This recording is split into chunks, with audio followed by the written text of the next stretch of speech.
Ang pangarap ni Carlos na lumipad. Sa isang tahimik na palayan, may isang batang kalabaw na nagngangalang Carlos. Kahit malakas at masipag, mayroon siyang isang pangarap na tila imposible, ang lumipad sa kalangitan tulad ng kanyang kaibigang ibon na si Maya. Isang araw, habang nagpapahinga sila sa ilalim ng lilim ng isang puno ng mangga, ibinahagi ni Carlos ang kanyang pangarap kay Maya.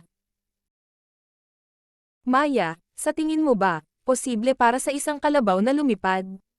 Tanong ni Carlos, habang nakatingala sa asul na langit. Maya, na palaging positibo at puno ng pag-asa, ay ngumiti at lumipad papalapit kay Carlos. Alam mo, Carlos, sa mundong ito, maraming mga himala ang maaaring mangyari. May alam akong isang alamat, sabi niya, tungkol sa isang mahiwagang prutas na kayang magkaloob ng anumang kahilingan. Napuno ng pag-asa ang puso ni Carlos. Talaga, saan natin mahahanap ang prutas na iyon? Tanong niya, ang kanyang mga mata ay kumikislap sa pananabik. Sa kabilang dako ng bundok, sa isang lihim na hardin, kung saan nagbabantay ang isang tikbalang. Ngunit hindi ito madali, Carlos. Maraming mga pagsubok ang dapat nating malampasan, paliwanag ni Maya. Nang walang pag-aalinlangan, nagpasya si Carlos na sumama kay Maya sa isang pakikipagsapalaran na maaaring baguhin ang kanyang buhay magpakailanman. Naglakbay sila sa mga palayan, dumaan sa mga ilog, at umakyat sa matatarik na bundok. Sa kanilang paglalakbay, nakilala nila ang isang mabait na magsasaka na nagbigay sa kanila ng babala tungkol sa tikbalang. Mag-ingat kayo sa tikbalang. Siya ay tuso at mahilig maglaro ng mga laro ng isip. Upang makakuha ng prutas, kailangan ninyong malampasan ang kanyang mga hamon, sabi ng magsasaka habang inaabot ang isang bayong ng sariwang ani bilang baon sa kanilang paglalakbay. Sa wakas, nakarating sina Carlos at Maya sa lihim na hardin.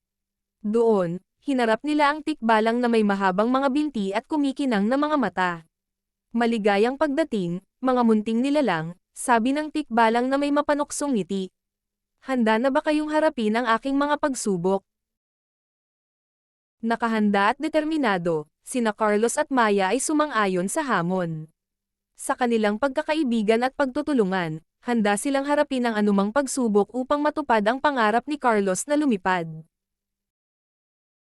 Sa pagharap sa unang pagsubok, sina Carlos at Maya ay nagtungo sa kagubatan upang hanapin ang nakatagong ilog na umaagos paitaas. Matapos ang ilang oras ng paghahanap, natuklasan nila ang isang lihim na landas na humantong sa isang kakaibang ilog na umaagos mula sa ibaba patungo sa tuktok ng bundok. Sa tulong ng mga palatandaan mula sa kalikasan, nalutas nila ang unang gawain. Ang ikalawang gawain ay mas mahirap. Kinailangan nilang hulihin ang liwanag ng alitaptap na hindi kumukupas.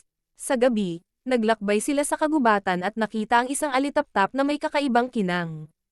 Sa tulong ng isang gagamba na gumawa ng isang espesyal na sapot, nakulong nila ang liwanag ng alitaptap sa loob ng isang kristal na bote. Para sa ikatlong gawain, kinailangan nilang umawit ng kanta na kayang magpasayaw sa matandang puno ng balete. Nagtipon sila ng mga hayop sa kagubatan at nagtulungan upang likhain ang pinakamagandang kanta. Nang awitin nila ito, nagsimulang gumalaw ang mga sanga ng balete at sumayaw sa himig ng kanilang kanta. Nang makita ng tikbalang ang kanilang katapatan at pagkakaisa, ipinakita niya sa kanila ang daan patungo sa alamat na prutas. Sa tuktok ng bundok, binabantayan ng isang agila ang prutas. Nakipag-usap si Maya sa agila at ipinaliwanag ang pangarap ni Carlos. Naantig ang puso ng agila, at pinayagan niya silang kunin ang prutas. Kinain ni Carlos ang prutas at hiniling na sana ay makalipad siya.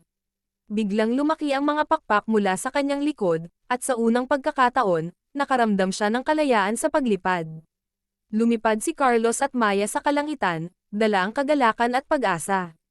Naglakbay sila sa iba't ibang lugar, tumulong sa mga nangangailangan, at ibinahagi ang kanilang kwento ng pagkakaibigan at katuparan ng mga pangarap. At sa bawat paglubog ng araw, makikita mo sina Carlos at Maya na magkasamang lumilipad, isang paalala na sa pagsisikap at pagtutulungan, walang imposible. Ang katapusan.